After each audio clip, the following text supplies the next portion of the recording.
Ya. Habíamos ya seguido un largo camino que cubría bastantes situaciones. Estamos, bueno, esto ya lo tenemos bastante clarísimo.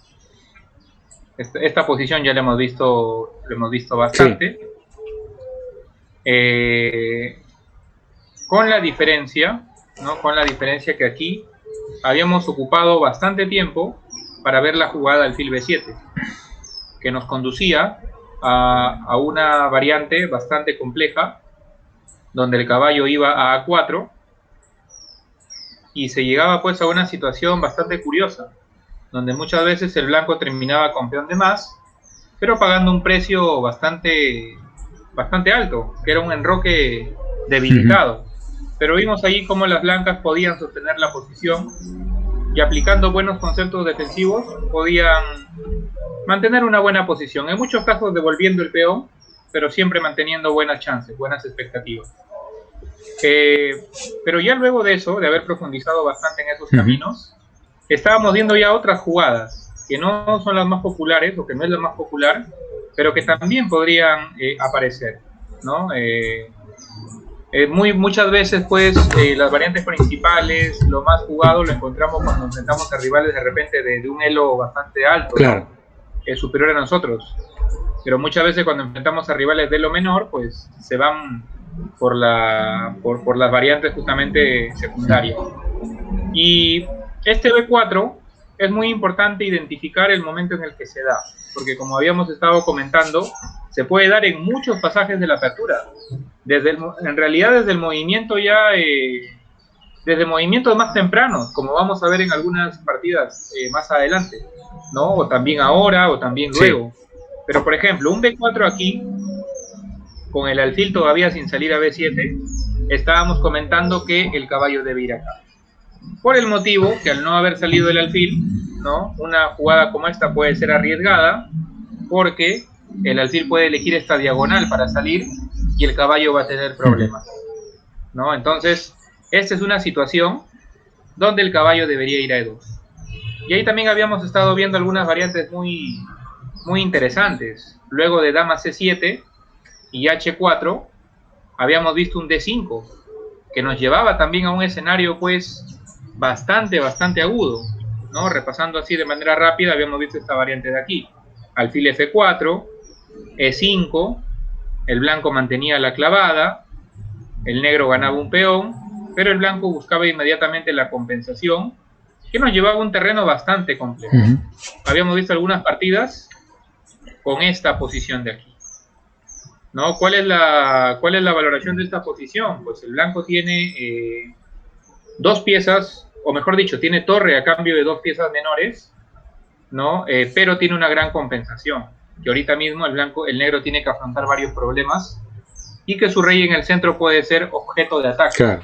Y curiosamente, esta es una posición bastante curiosa, porque la jugada negra que más se emplea aquí, que es la sugerida para que el negro tenga un buen desenvolvimiento, es esta: devolver parte del material que el negro tiene de más. O sea, en vez de tener dos piezas a cambio de la torre, va a tener calidad de menos. Pero para que veamos toda la importancia que tiene el factor de Ujú. iniciativa. ¿Por qué lo hace el negro? Porque ahora la torre no va a poder comer en E4, ¿no? Las negras mantienen la iniciativa en la posición. Y en base a eso, por ahí crean algunas amenazas, ¿no? Entonces las blancas tienen que salvar la torre, vienen jugadas como D3, que se ven bien fuertes, y llegamos a una posición bastante compleja e incierta, donde el módulo mismo, su valoración no es tan precisa, cambia cada momento de opinión. Ujú. Pero podemos llegar a la conclusión final de que es una posición igualada, con chances para ambos, ¿no? Vimos ahí una partida, por ejemplo, eh, por aquí debe estar. Esta de aquí, Jacobén Guartemiev, ¿no? La vimos, ahí la debes tener en uno de los Sí. videos. Muy interesante en esa posición, ¿no? Entonces ya íbamos descubriendo pues los misterios de esas posiciones, ¿no? Luego vimos una idea interesante, la voy a mencionar de paso nada más. La misma situación, pero de pronto nos preguntábamos, ¿no? ¿Por qué aquí las negras comen en E4, ¿no? Y llegando a la posición que acabamos, a la variante que acabamos de comentar, ¿por qué no hacen, por ejemplo, dama A5, generando un ataque doble que se ve muy fuerte? Porque simplemente el blanco tiene una jugada espléndida. Le deja el caballo, y luego tiene una excelente compensación, como vimos en la partida Martínez-Enríquez, donde Martínez termina ganando. Entonces, más o menos para recordar un poquito el contexto en el que estamos. Ahora, acá, aparte de D5, que debe ser el movimiento principal, ¿no? De acuerdo a las partidas Jacobin-Cuartemiev, Martínez-Enríquez, también podría surgir otra idea, pero que no va a ser tan peligrosa. Pero igual me parece interesante ver los elementos que el blanco usa para atacar. En vez de jugar D5, las negras en esta partida juegan caballo E5. Y evidentemente, pues, ya hay una amenaza clara que viene a ser caballo C4, ¿no? Una amenaza que siempre el negro la tiene en esta posición y que debemos manejarla con cuidado, ¿no? Jugadas como B3 pueden ser muy arriesgadas porque implican la apertura de la columna A y chances de ataque bastante claras. Por eso al final, usualmente la pieza que termina lidiando contra esta posibilidad es el alfil. El blanco juega caballo F4 para despejar la diagonal del alfil y que ante un eventual caballo C4 el alfil blanco sea cambiado, pero no el alfil del ataque inglés, el alfil principal. Las negras juegan torre B8 para buscar algún contrajuego aprovechando el tema de la clavada, y las blancas, claro está, ¿no? Por eso es que también escogí esta partida, porque ya no podemos hacer alfil H3, que es uno de los planes que tenemos en cuenta para hacer el G5. Tapamos ahí la columna H para poder hacer G5, pero aquí ya no puede hacerse, porque no puedo descuidar la casilla C4. Entonces el alfil simplemente sale por una vía natural, y esta es otra manera también de volver de amenazar el G5, porque la torre de H1 ya está protegida. Entonces, ante un G5 inminente, las negras tratan de maniobrar con los caballos, pero el avance blanco es demoledor. El avance blanco es muy demoledor. Esta jugada es bastante interesante. Busca la casilla F6, busca un cambio G por H y una posterior entrada en F6. Las negras buscan también lo suyo, pero no hay que temer. ¿No? Son jugadas o son trucos tácticos que dependen de un error de mi parte. Pues, que no se va a presentar, ¿no? Si como caballo por torre quedó perdido, con total tranquilidad Andriev jugó rey B1. La torre tuvo que volver y ahora es turno del blanco de volver a golpear. Y los golpes del blanco, esos sí son fuertes, ¿no? Esos sí son muy relevantes en la posición, ¿no? A tal punto que ya el negro se vio obligado a entregar calidad. Claro. ¿No? Torre por H6, lo cual se ve bastante raro, ¿no? Pero no pensemos que sea necesariamente por el jaque en F6, que bien podría ser uno de los motivos. Pero, por ejemplo, esta jugada, con su aparente sencillez, encierra demasiado poder. Crea una doble clavada con los dos caballos, ¿no? Si a eso le sumamos ya la clavada del alfil sobre la diagonal que está marcada allí, y si a eso le sumamos que tenemos el jaque encima de arma ahí de repuesto en cualquier momento, las negras tienen una posición que se cae a pedazos. Kishmatulin, que no es cualquier jugador, tiene 2-6-20, viendo los peligros que pueden venir consigo, trata de apagar el fuego con un sacrificio de calidad, pensando que quizás sí el ataque blanco se pueda desarmar y vuelva a tener alguna opción. Pero bueno, material es material. Claro. El blanco acepta y obviamente va a buscar simplificar la posición.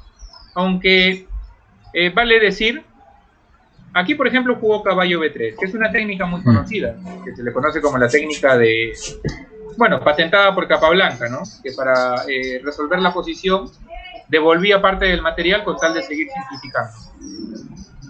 Andriev decidió usar eso, pero no era completamente necesario. Quizá tuvo por ahí algún temor de que las negras puedan establecer bastante presión por el flanco de dama. Por ejemplo, esta jugada bastaba. Hay un torre G8 inminente y no hay nada que el negro pueda hacer que el blanco no pueda defender. Bueno, de todos modos escogió este camino, devolvió un peón con tal de simplificar caballos, y también terminó siendo algo pues que lo condujo al triunfo, ¿no? Sigue buscando la simplificación, listo para doblar torres. Se pone el negro al día en el desarrollo, está retrasadísimo en ello, se da un cambio de torres que básicamente era inminente, y el blanco tiene la calidad de más, a cambio solamente de un peón, ya no, a cambio de nada, aunque de nuevo sí, a cambio de un peón, pero pues la situación del rey empeora bastante las cosas. Así que el resto fue bastante trámite, más que todo por parte del blanco. Fue bastante trámite. Igual siempre es interesante, ¿no? Porque nos muestra igual situaciones que a veces se nos complica manejar con ventaja material, por X o Y motivos. ¿Sí se escucha bien, sí, ¿no, Rubén? Sí, perfectamente. Okay. Igual son exposiciones interesantes, porque muchas veces, como te decía, se complican por X o Y motivos, y es bueno ver, ¿no?, cómo jugadores fuertes manejan situaciones con ventaja material. Aquí, por ejemplo, está molestando a la dama, buscando una entrada también con la dama blanca. Entrada que se da. La dama blanca entra, las negras tratan de contragolpear, aunque es pobre lo que intentan. No pueden hacer mucho tampoco. Las blancas amenazan ya ganar el peón de A6, tiene que volver a cubrir la clavada, y las blancas fuerzan al cambio. Básicamente el plan general es el que ya conocemos, ¿no? Cambiar piezas. Claro que no está, digamos, muchas veces servidito, ¿no? Claro. Mira, acá como el blanco se tenía que ir a la octava fila para buscar un cambio, ¿no? Y ahí recién lo ha conseguido. Obviamente, si acá nos ponemos acá a esperar que el cambio llegue por arte de magia, ¿no?, que él me ofrezca el cambio de damas, no va a pasar. El blanco se lo fabricó con mucha inteligencia, con mucha planificación. Y una vez que se dé el cambio... Un momento, maestro, por favor. Dame 2 minutos. Ya, listo. Bueno, ya con la calidad entera, sin ningún peón de por medio, es más sencillo esto. Aparte hay un peón pasado, ¿no? Entonces ya el blanco simplemente avanzó. Bueno, acá hizo una vez más un canje. De tener calidad de más, vas a tener pieza de más a cambio de un peón. Obviamente hay que cuidarnos de algunas situaciones donde nos cambien todos los peones. Obviamente no va a pasar. Claro. Voy a tomar todas las precauciones del caso. F4.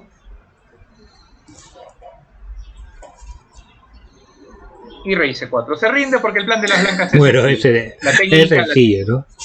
Claro, pero simplemente no cambiar, no cambiar los peones, ¿no? Hay que evitar los cambios de peones, pero ir ganando la posición. Y con el rey usar la técnica. Exacto, y con el rey usar la técnica del rodeo. Claro. Y si nos preguntamos por qué el negro no plantea ninguno de los cambios de peones, porque el blanco inteligentemente ha colocado los peones de tal manera que a cualquier propuesta de cambio no va a avanzar, claro. Sí, ¿no? Ahí hay que tener mucho cuidado, ¿no? Solo tener cuidado nomás. Sí. Está claro que la estrategia de las negras cambiar los peones y la partida termina en tabla. Tienes que evitar eso.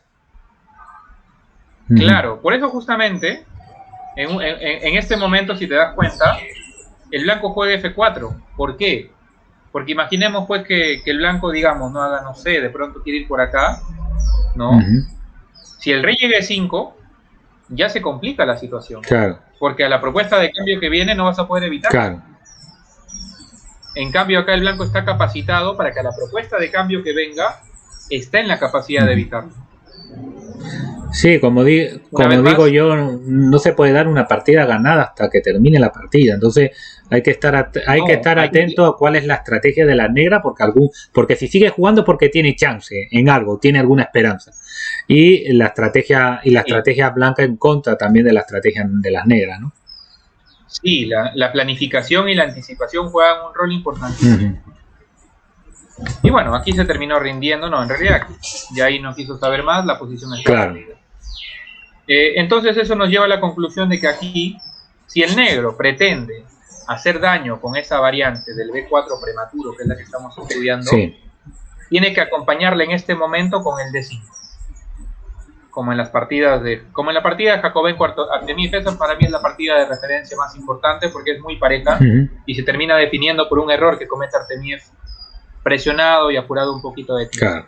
Si vas a intentar jugar esto sin el D5, con jugadas como esta, Andriev nos dio pues una muestra clarísima de que el negro se queda sin ningún contrajuego posible y no tuvo problemas en ganarle a un rival 200 puntos de elo superior a él.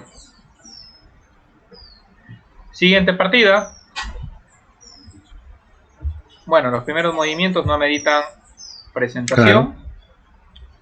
Bueno, aquí estaba Hemos visto dama C7 hasta el momento, en todas, incluida la anterior, ha sido el camino principal. Pero de pronto también surge esta opción. ¿Por qué no el D5 directamente? ¿No? ¿Por qué esperar que el peón blanco esté en H4? Claro, porque en esta posición parece que no podemos avanzar el peón E5, lo perderíamos, ¿no? Claro. No, y sobre todo teniendo en cuenta que el negro puede pensar de la siguiente manera. O sea, ¿por qué tengo que esperar esto y que él ya me tenga ahí el avance listo para yo recién hacer esto? ¿No? Y ya él tiene el G5 ahí fácilmente en cualquier momento. ¿Por qué? Como se dice popularmente, ¿por qué no lo madrugo? Claro. ¿No? ¿Por qué no hago eso directamente? El G5 está lejos, va a tener que hacer primero H4, ¿no? Todo ese tema. Y justamente es curioso, porque aquí por ejemplo, vemos la complejidad del ataque inglés.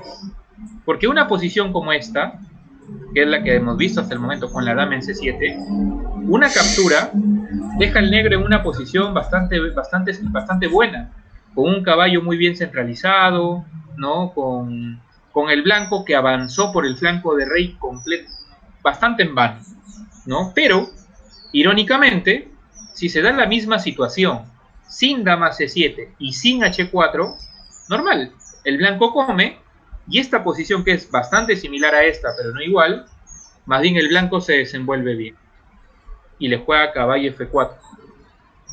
Ese tiempito, esa jugada dama C7 y H4 que no se dan, hace que esta posición sea muy cómoda para el blanco, e irónicamente, por más que nos resulte algo bastante sorprendente, aquí no, aquí sí está bien el negro.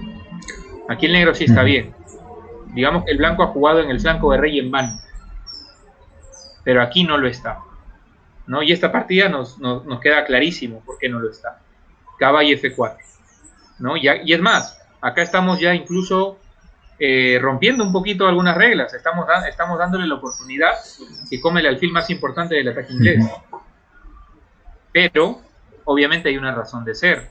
El ataque está muy encaminado. Hay una presión muy grande sobre el rey negro. De hecho, terminó comiendo.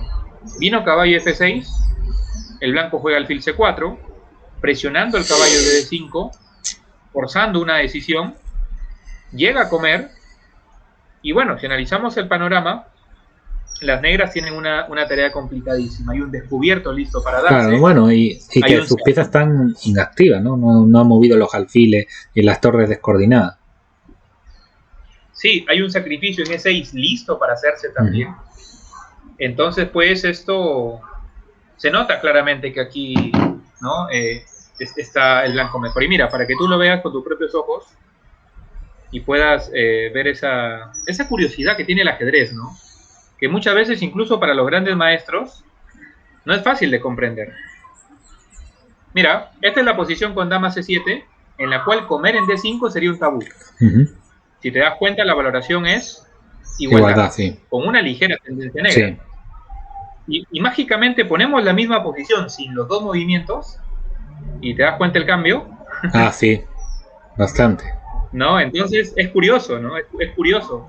Y el ataque inglés por eso es bastante complejo, ¿no? Pero por eso vale la pena también estudiarlo, porque nos acerca bastante, como te decía, a ese planteamiento que nosotros buscamos, el planteamiento de tener las reglas claras, pero también tener las excepciones claras, de saber poner en una balanza, ¿no? De hacer la comparación precisa de escenarios, ¿no? Entonces, bueno, acá Andriassian demuestra que aquí el blanco sí le conviene el cambio. Alfil C5, una manera de evitar el descubierto es clavando con alfil C5, pero es un arma de doble filo, porque una vez que la dama se desclava, ahora está prácticamente forzado a comer en D4, porque ya viene el descubierto libre. Claro. Y el blanco sigue muy activo. Y acá parece que se acabó todo, o sea, para el blanco parece que se acabó el ataque, pero hay que ser muy creativos, muy imaginativos, ¿no? Si él se enroca, digamos que ya va a estar un poquito más liberado. Sigue presionando a Andriassian, aprovechando la clavada sobre la columna E. Cambio forzado, problemas allí sobre dónde ubicar la torre, ya que si la torre viene a B8, pues viene un alfil C6 jaque, ¿no? Decide responder amenaza con amenaza, pero sabiendo ya que con eso renuncia completamente al enroque. No, y no solo eso, sino que al momento de que han surgido estos cambios, ha quedado una amenaza simultánea en el tablero. Ah, claro. Así que prácticamente Savchenko está forzado a responder así, sabiendo que eso le quita el enroque, ¿no? Y queda Andriassian con una excelente presión en la posición. Defiende su torre, ahora sí, ambas torres estaban tocadas, por eso eran intocables. Ahora la dama entra y vemos una clara ventaja blanca. No está muy activo en comparación al negro, que está bastante pasivo. Juega dama d6 resignado porque ya no tiene opción. No le queda más remedio que dar la dama por las dos torres, ¿no? Y aquí viene pues una jugada muy buena por parte del blanco. El blanco puede jugar torre por e6 y ya tiene un final superior. Porque recordemos que cuando una dama se enfrenta a dos torres, va a ser superior en la medida que tenga por ahí algún peón de más, o que la estructura de peones del rival tenga peones atacables. Y eso pasaría en un final como este. Pero el blanco, observemos, ¿no? Dice, está bien, acepto dos damas contra torre, pero primero déjame jugar dama F5. ¿Y en qué cambia eso? Porque él tiene que seguir defendiendo, tiene que seguir manteniendo defendido y mantener su postura de entregar la dama. Pero mira las jugadas intermedias que comienza a aplicar Andriassian. Ya no solamente va a ser dama contra dos torres a cambio de un peón, dama contra dos torres a cambio de dos peones. E increíblemente no le come el de B4. Le come el de A6, porque considera que el de B4 puede caer después. Y eso pasó. Mira esa maestría por parte del blanco. Bueno, tiene que ahí cuidarse un poquito del mate, por eso es que es un jaque intermedio, y esto está súper ganado. Pero mira, no es fácil darse cuenta la diferencia. Muchos haríamos esto al instante. Y tenemos, repito, una posición superior. La vamos a ganar a largo plazo, pero evidentemente va a ser 1000 veces mejor esto de acá, claro. ¿cierto? La regla 3 de cálculo, no lo olvidemos. Aplicar jugadas intermedias que potencien la idea central. Ese dama F5 permitía hacer lo mismo al final, hacer un torre por E6, pero con una ventaja pues superior, ¿no? Y en este caso ya simplemente el plan es avanzar los peones, ¿no? Y esto, ojo, aprovechar los temas tácticos para avanzarlos por más que parezca que no puede. Desviación. Claro. Desviación simplemente. Sigue sin poder comer, por más que su torre ya se fue, por más que su otra torre ya se liberó, porque igual sigue habiendo un tema táctico ahí. Comió en F3 y acá está perdido, ¿no? Va a tener que dar el material, va a tener que dar material para salvar la coronación, y ya el blanco cada vez tiene más ventaja, ¿no? Entonces, eso sucede si el negro hace el D5 rápidamente sin dama C7. Irónicamente, cuando viene el D5 con dama C7, comer no es una opción, sino jugar alfil F4, como ya lo hemos visto en otras partidas. Pero si viene el D5 rápidamente sin dama C7, sin ese tiempo clave, ahí sí aprovechamos para lanzarnos con todo, ¿no? Nos lanzamos con todo en la posición. Vamos a la siguiente partida. Seguimos con la misma secuencia. Acá, por ejemplo, vemos una entrada distinta. Recordemos que también acá te podrían de repente, Rubén, jugar esto. Ah, sí. En vez de he visto una partida modelo y me la han jugado también en internet, y es caballo C3. Mera transposición. No caer en la tentación de repente de tomé, sí. Por ahí, ¿no? Uno dice, y le quito el enroque, pero él simplemente jugaría caballo por E4. Y recordemos que un centro que desaparece, en principio termina favoreciendo al negro, que estaría en un buen camino para la igualdad. Claro. Bueno, simplemente caballo C3. Llegamos a la posición que estamos estudiando. Ya. Aquí estaba pensando en otras jugadas que podrían darse. Ya desmenuzamos el B4, ¿no? Ya desmenuzamos el alfil B7 al principio. Y por ahí otra jugada interesante que podría surgir me pareció caballo E5. Buscando pues... bueno, tiene una idea clara.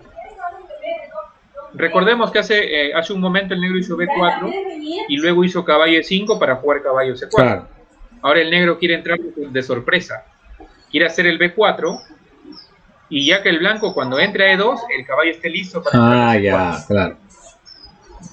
¿No? Y recordemos que el caballo no puede ir a 4 tampoco, porque de repente uno dice, entonces lo llevo a 4, porque el alfil sale a D7. Claro. Tampoco es, ¿no? Recomendable. Uno terminaría jugando a B1, que sería una casilla bastante fea para un caballo, ¿no? Entonces, obviamente hay que tomar precauciones desde ya. Pero acá apareció una idea muy interesante, que la estuve analizando, comprobando, y sí es viable, lanzarnos con todo. Este va a ser una situación del ataque inglés que amerita lanzarnos con todo contra el rival. Partida entre dos grandes maestros cubanos, F4, buena jugada. No tiene tanta elección. Si ahorita se va a tirar para atrás, pues no tendría sentido. Ya tiene que aceptar lo que le ofrece el blanco. Y el blanco sigue para adelante. Da un segundo peón, pero a costa de la actividad total y de que se abran líneas importantes, claro, que puedan poner en riesgo la integridad de las negras. Almeida acepta el segundo peón y comienza, es el turno ya de las blancas de atacar. Dama G2, una jugada que encierra dos amenazas, la directa y la indirecta. Ajá. Un ataque simultáneo, claro, en otras palabras. Por suerte para las negras todavía pueden con las dos cosas a la vez. La dama defiende la torre y el alfil tapa a la dama, pero la presión va a persistir a alfil F4. E increíblemente, ese caballo ya no tiene tantas buenas elecciones. No puede volver a C6. Si se mete en G4, un simple H3 lo deja sin casillas de nuevo.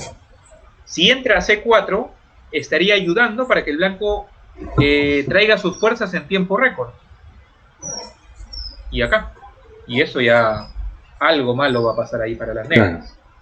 Entonces, prácticamente se sintió en la obligación de ir acá, que tampoco es una casilla tan buena, porque le permite al blanco jugar caballo por E6, aprovechando el tema de desviación, ¿no? Ya que si peón por cae el caballo en G6, y el alfil no puede comer, lo sabemos, por el tema de la clavada.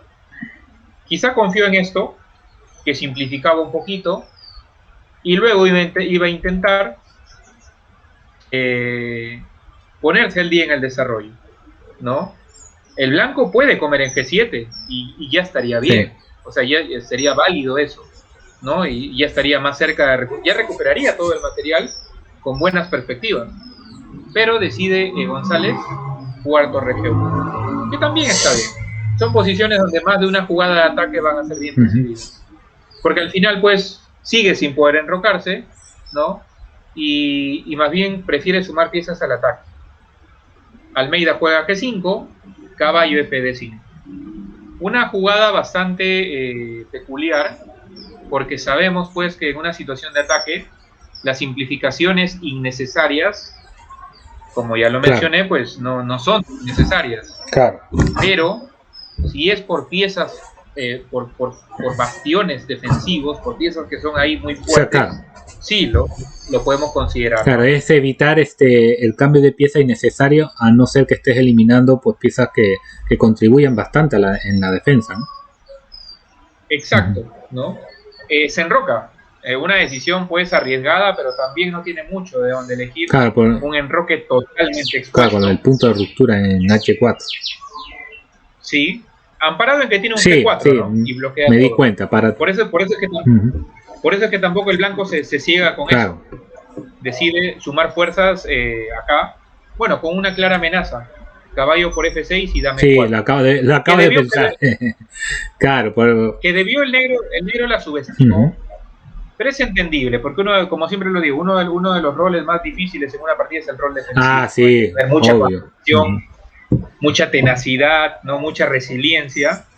E incluso, pues, hemos visto cómo grandes maestros de élite han caído, pues, ante tanta presión, ¿no? Y acá no fue la excepción. Almeida quizás subestima las posibilidades del caballo por y dame 4, confiado en que su rey va a tener un espacio y en que por más que la dama entre y por más que la dama coma, el alfil allí sostiene todo y no le importa de repente a Almeida dar un peón o dos peones más con tal de defender a su rey, pero quizás la jugada que cometió fue esta, alfil C4. Ah, claro. O sea, la idea es ganar por H6, pero estamos aplicando regla número 3.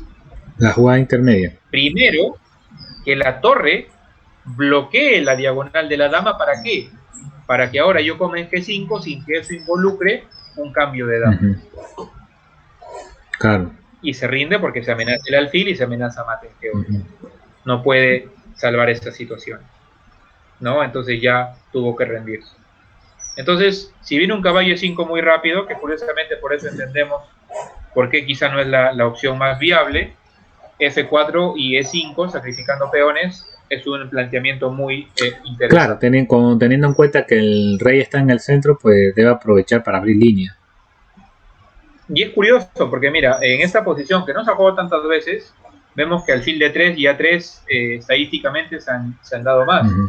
Pero F4 se ha dado solamente 3 veces, pero tiene un score perfecto. Claro. Las 3 veces el blanco ha ganado. Eso sucede a veces cuando la estadística mayor es por años anteriores, ¿no? Que se ha jugado bastantes años una jugada, pero luego ha surgido algo novedoso, bueno, pero igual ya no, o sea, igual figura que la otra se ha jugado más, pero no implica que sea la mejor. Muy bien, siguiente partida. Pesos pesados. Morozevich blancas, Ponomariov negras. Esta justamente era con la misma situación.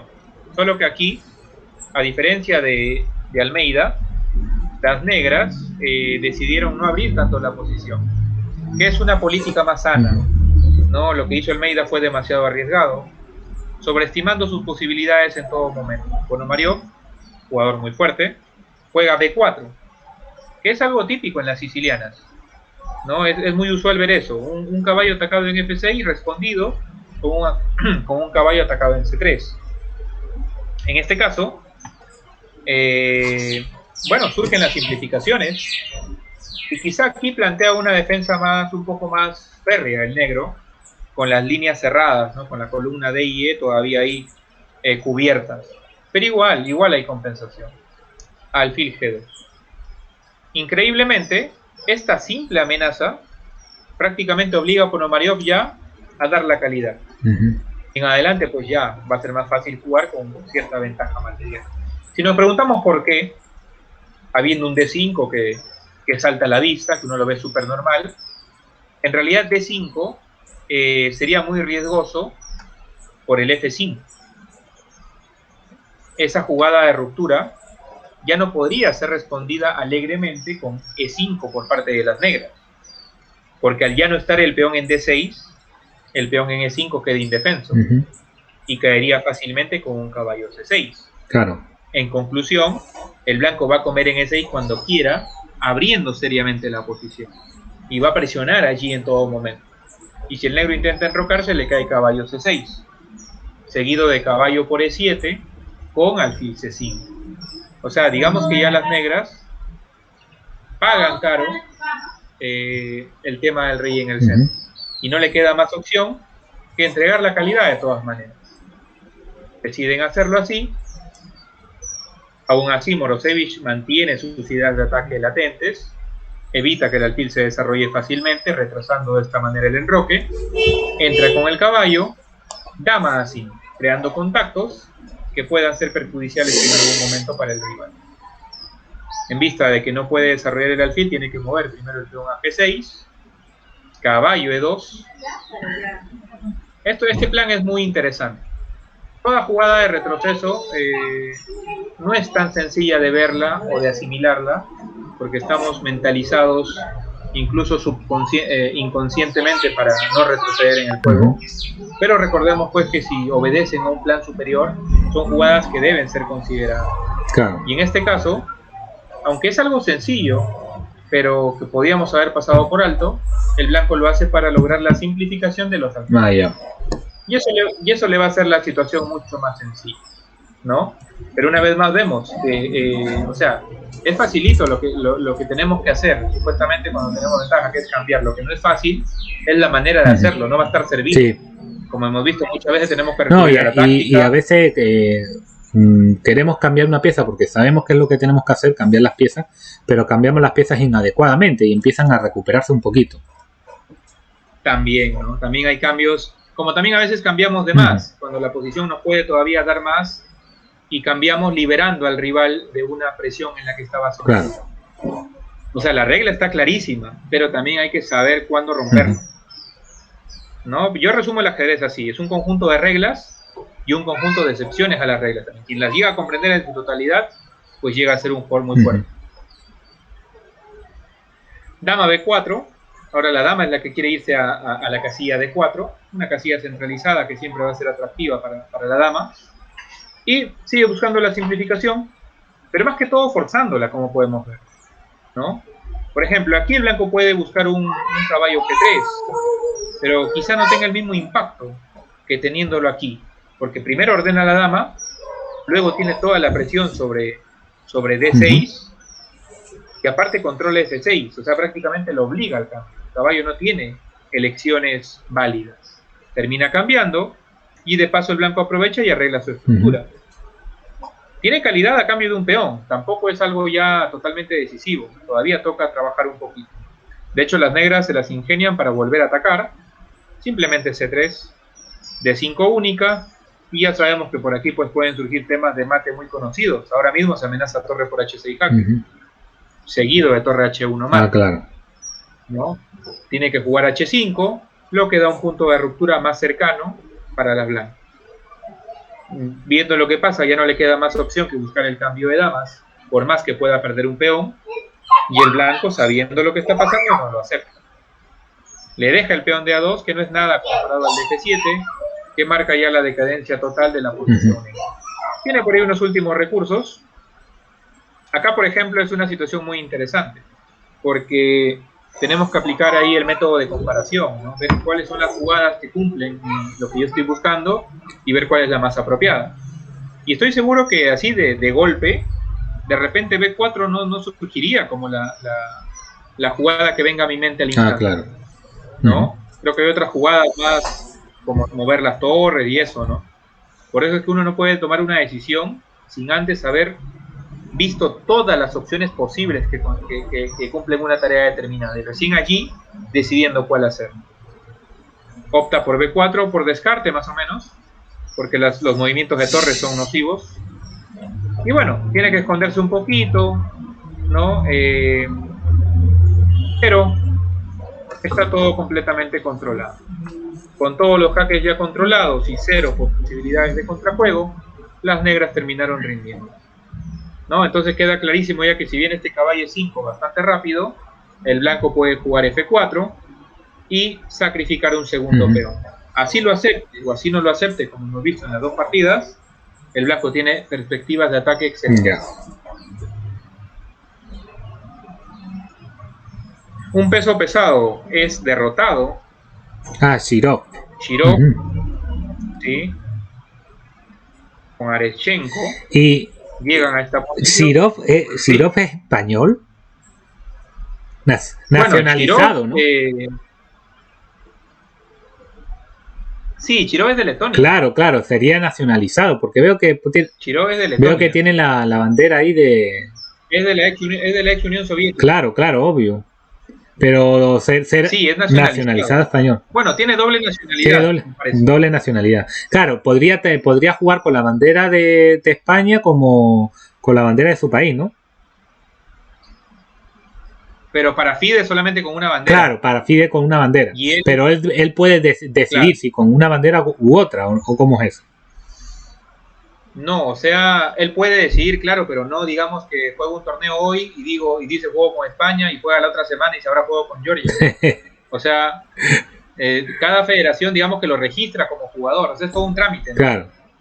Es toda una burocracia que conlleva. Y obviamente luego, si quiere otra federación, pues la tiene que hacer todo ese trámite. Claro.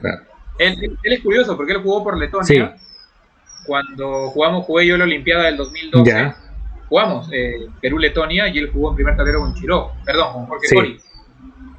Y luego jugó por España. O sea, está como que ahí siempre está saltando entre esos dos países. Ya, entonces tiene la doble nacionalidad y me imagino que tiene dos códigos FIDE, ¿no? Con dos federaciones.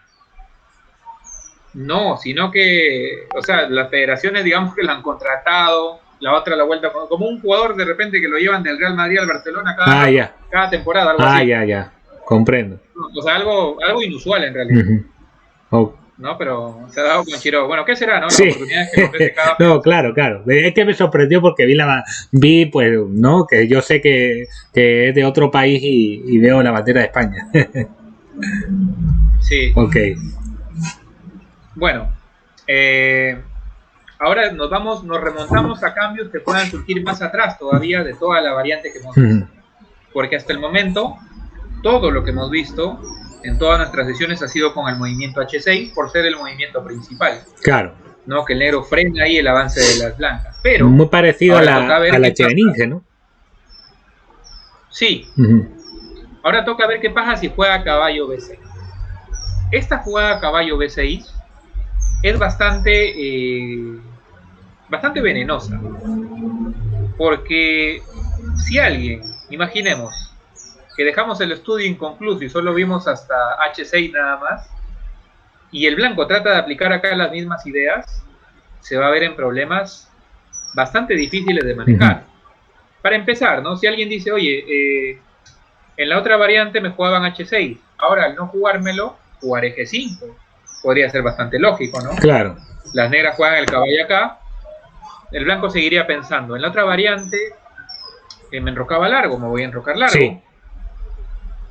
Y de pronto, cuando viene caballo E5, y ves que están llegando dos caballos al mismo tiempo a C4, vas a tratar de pensar en la otra variante y no vas a encontrar nada que te claro, porque van a entrar ahí, son peligrosos.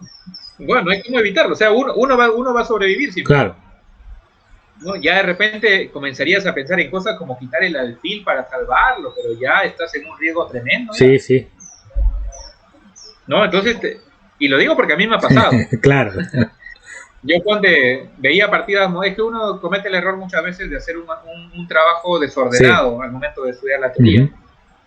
Y eso pasa con muchos jugadores, lamentablemente, hoy en día en nuestro país, ¿no? Que tienen mucho talento, pero no lo encaminan bien, o sea, no dan ese paso a ser un ajedrecista profesional. ¿no? Sí. Que uno ve 2, 3 partidas y trata de aplicar las mismas ideas, pero es que es tan complejo que no se puede aplicar todo no hay una receta universal.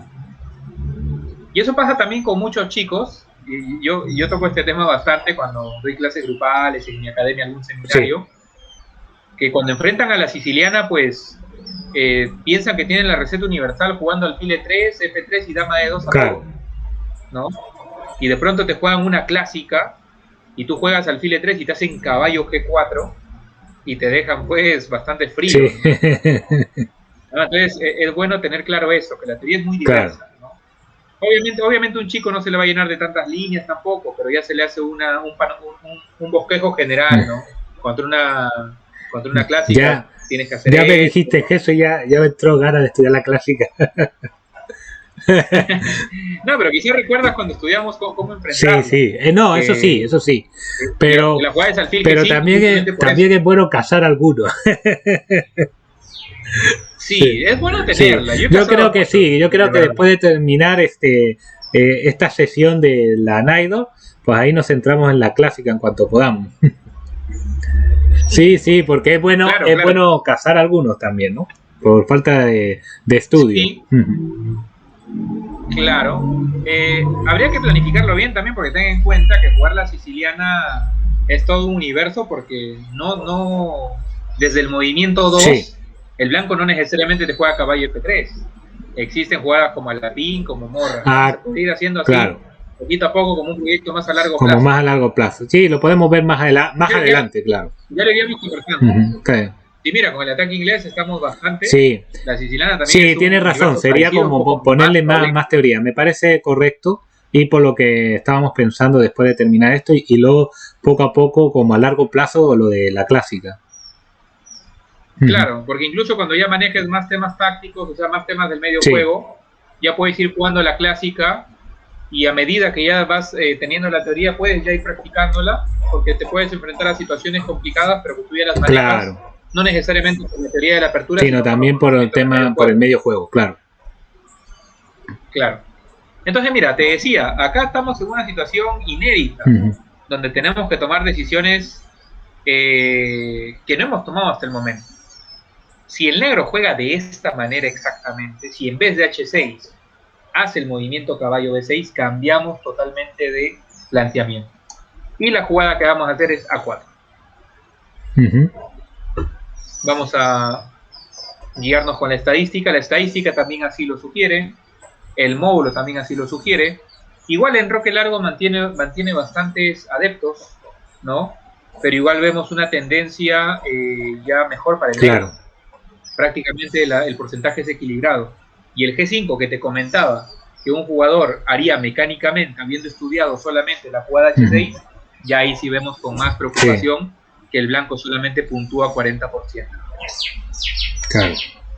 Entonces, el movimiento es A4, pero obviamente ya estamos en un terreno distinto, porque ya incluso probablemente, no siempre, pero ya puede que no haya enroque largo, ahora que estamos moviéndonos ahí, aunque no nos sorprendería que haya enroque largo a pesar del A4, ¿no? Teniendo en cuenta lo que hemos visto también, que el enroque termina bastante con los peones movidos. Pero bueno, ¿qué puede hacer el negro aquí? Tiene varios caminos posibles, ¿no? Pero a ver, en orden de jerarquía, lo más empleado es caballo C4, buscar aprovechar la incursión del caballo para ganar la pareja de alfiles. También puede jugar B4, ¿no? Aprovechar que el caballo de C3 no tiene una retirada tan buena, porque recordemos que si va a E2 permite un caballo C4 y ya no tiene la jugada caballo A4, su propio peón lo bloquea. Y por ahí ya un poquito más rezagado el B por A, que sabemos, porque hemos visto algunas situaciones de Pelican en su momento, que sabemos que el peón aislado sufre bastante, que queda solito ahí. Bueno, empecemos con caballo C4, que es la más empleada, y Chirov pues es un teórico empedernido, así que lo tiene esto clarísimo. B por C4. Aquí sí vi bastantes modelos. Si nos vamos a la estadística, pues A5 se lleva, digamos, la delantera en cuanto a preferencias, pero más que todo estas preferencias se han ido sumando en los años anteriores. Ya con el tiempo, ¿no? Yo creo que se ha quedado establecido que la jugada más fuerte aquí es G5. O al menos la más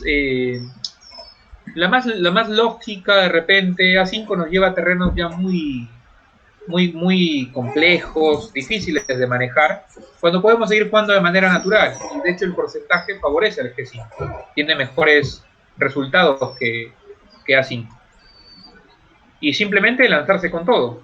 Lanzar una avalancha con F5 si es posible, buscando abrir la posición o dejar que él o hacer que él me deje la casilla de 5 libre, disponible para mi caballo. Alfil B7 y las blancas no se detienen, siguen con todo con F5. Evidentemente comer o avanzar pues son decisiones bastante peligrosas para las negras. Pierden el control de puntos importantísimos. Sí, tendrá que avanzar el peón, me imagino, para evitar abrir líneas. Pero ya tanto avanzar como comer me parecen demasiado arriesgados. Por eso es que Chirov terminó siendo ¿no? Defendiendo el 6 para mantener simplemente la situación en tensión, sin tomar ninguna decisión inmediatamente. Y también atacando el peón de E4, frente a lo cual Arechenko lo defendió con dama G2. Y introdujo una nueva amenaza también, que no la olvidemos nunca. Si el peón llega a G5, está a un paso ya de hacer G6, y eso puede generar una destrucción total de los peones cercanos al rey. Por eso es que termina bloqueando F por E6. F6 es tentador y no estaría mal para matar por completo al alfil, pero en este caso tenemos todavía el rey en la mira, así que abrir la posición va a ser más todavía favorable. La torre se pone en la columna que se acaba de abrir, listo ahí para evitar que el rey se enroque. Dama D7, quiere defender el E6 aparte con la dama también para que el caballo quede libre, y también por ahí de repente intentar un enroque largo, ¿no? Va a pensar en esa posibilidad Chirov. Caballo D2, es el momento de que las piezas comiencen pues a buscar nuevas casillas. Ya llegaron a su techo, hay que saber también cuándo las piezas llegan a su techo. Caballo C4, es lo que se conoce como reubicación de piezas. Exacto, ya no componen nada. Así que busca caballo ahí para darle la casilla D4 mejor al alfil, para dejar la columna despejada mejor para una torre que puede llegar a D1, para buscar de repente con el caballo la casilla F4, donde puede hacer más. Alfil G7, enroque largo. Una decisión que puede parecer complicada, porque te planteas la posibilidad de que te coman en A4, y uno dice, me están comiendo en A4, me están entrando con todo, pero una vez más, no seamos muy alarmistas, ¿no? O muy de repente ligeros al momento de decidir algo, ¿no? Si analizamos caballo por A4 sin ver más allá, podemos ver muchos fantasmas. Claro. Pero si analizamos esto y seguidamente esto, vemos que más bien el caballo por A4 es una pérdida de tiempo para las negras, una oportunidad para mí para cambiar un alfil importante y seguir sumando fuerzas al ataque, que fue lo que terminó pasando. El cambio no tuvo nada de preocupante para mí. Bueno, que me ganó un peón nada más, pero ya veré la manera de compensar. Es como dice el gran maestro Alexis Cabrera, ¿no? El peón como moneda de cambio. Entonces estás cambiando el peón por iniciativa. Así es. Bueno, estamos amenazando recuperarlo inmediatamente. Así que baja caballo B6 para aferrarse a ese pequeño consuelo que le queda. Y Arechenko sigue presionando. D5. E por D5. Bueno, prácticamente Chirov las últimas jugadas no ha tenido mucha elección. Y aquí ya luego de E por D5 se ve con más claridad que las negras están en graves problemas. ¿Por qué? Porque una captura normal, que vendría a ser con peón para mantener ahí todo defendido, hay temas tácticos ya muy perjudiciales. Se queda sin enroque y luego viene la dama pues con una fuerza tremenda, ¿no? Que prácticamente ya no va a tener mucho por hacer. Eso lo llevó a no comer en D5, pero eso implica que el blanco haya recuperado el peón que perdió hace un momento. Claro. O sea que el blanco ya recuperó el material y mantiene una posición de ataque muy expectante. Se desclava con dama F2. Ahora sí come con alfil para tener ahí todo reforzado. Caballo F4. Vuelve a tener el negro el peón de más, pero las blancas mantienen pues una presión muy grande, ¿no? Son posiciones que tienden a colapsar en cualquier momento. Torre 8. Incluso pues se da el lujo de hacer una jugada de espera, ¿no? Quiere evitar problemas posteriores de repente con una entrada de la dama, pero más que todo también son posiciones donde a veces la experiencia te dice que puedes cederle el turno al rival porque el juego de tu rival es complicado. Entonces para las negras es más fácil dejar que el blanco juegue que jugar ella así, porque tienen tantas debilidades tácticas, tantos puntos débiles, que moverse esto es una tarea complicada sin descuidar alguno de ellos. Y al final pasó eso, ¿no? Bueno, y si le pasó a Chirov, pues le puede pasar a cualquier jugador en realidad. Chirov, producto de tanta presión, se desclava con la dama para ya descansar de esa presión, y ahora el blanco sigue clavando con dama H3. Y ya quedan comprometidas más piezas, ¿no? Porque a pesar que desclave el rey, un simple cambio lo conduce a la ganancia de calidad. De manera ya inevitable. Obviamente trató de compensarlo Chirov. Tiene calidad a cambio de 2 peones, tampoco está tan mal, pero hay otros factores que sí hacen que esté muy mal. No baja con la dama, pero la torre blanca ingresa. Obviamente no voy a cambiar damas. El factor seguridad del rey quedaría completamente de lado si cambio damas. Estaría desperdiciándolo. Así que dama E1. Reubica la otra torre para que entre con las 2 torres con todo. El rey intenta esconderse. Torre 4 F6 amenazando torre B7 con ventaja decisiva. Dama E5. La dama ataca la torre. Y bueno, ya no quiso sufrir más. No hay una amenaza concreta, pero simplemente le ha comido un peón que va a significar que otro caiga. 0 contrajuego, piezas sin actividad. Terminó rindiendo. Claro. ¿No? Entonces, lo más resultante de todo es que negro juega aquí, nos olvidamos del G5, nos olvidamos del enroque largo. En esta posición específica, la jugada más fuerte y necesaria va a ser A4. Perfecto. Bueno, Rubén, hacemos un pequeño break. Me parece bien. ¿Lo cortamos y volvemos o cómo sería? ¿O simplemente lo pausamos allí la llamada? Sí, lo podemos cortar y volvemos y descansamos un poco de todo en la máquina. Ya, en 15 minutos. Ya, en 15 minutos, me parece bien. Gracias, maestro. Perfecto.